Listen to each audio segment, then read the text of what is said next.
Cleopatra, the queen who ruled hearts and empires. Imagine this. A young queen, exiled from her kingdom, sneaks into the palace of the most powerful man in the world. How?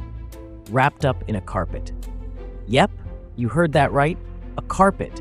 The guards unroll it, and there she is, Cleopatra. Bold, brilliant, ready to take back her throne. That's just one of the jaw-dropping moments in the life of Cleopatra, the queen who wasn't afraid to defy the odds or rewrite the rules. Cleopatra was born in 69 BCE in Alexandria, Egypt, a city so impressive it made the rest of the ancient world jealous.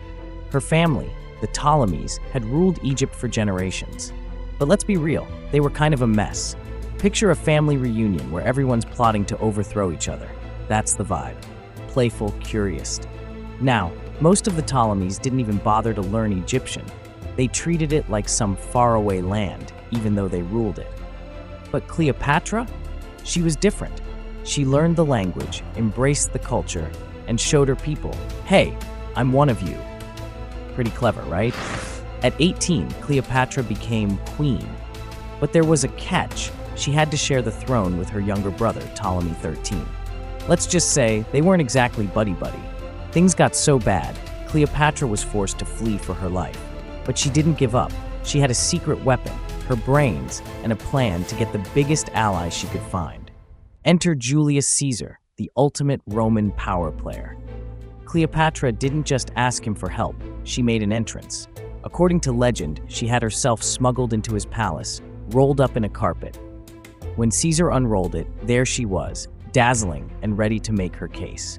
Caesar, he was blown away, not just by her beauty, but by her intelligence and charisma.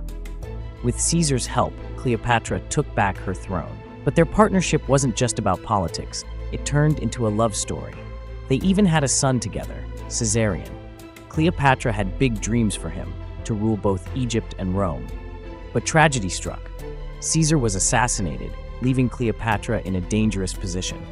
That's when Mark Antony entered the picture. If Cleopatra and Caesar were a power couple, Cleopatra and Antony were legendary.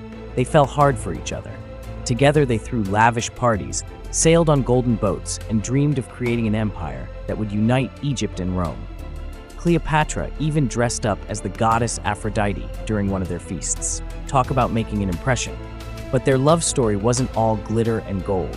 Caesar's adopted son, Octavian, wasn't a fan. He declared war on Cleopatra and Antony, branding them enemies of Rome. The final battle happened at Actium in 31 BCE. Cleopatra and Antony lost. They retreated to Egypt, but their troubles were far from over. Antony, believing Cleopatra had died, tragically took his own life. When Cleopatra found out, she was devastated.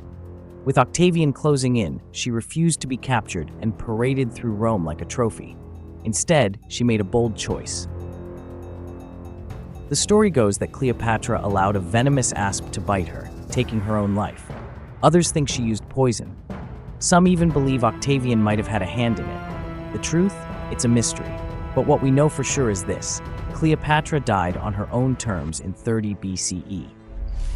Cleopatra's death marked the end of Egypt's independence, but her legacy, that lives on. She was more than a queen. She was a symbol of intelligence, courage, and resilience. She wasn't afraid to take risks, fight for her people, or dream big. So whether you see her as a brilliant strategist, a romantic icon, or the ultimate queen of drama, one thing's certain: Cleopatra's story is one we'll never stop telling. She wasn't just part of history, she made it.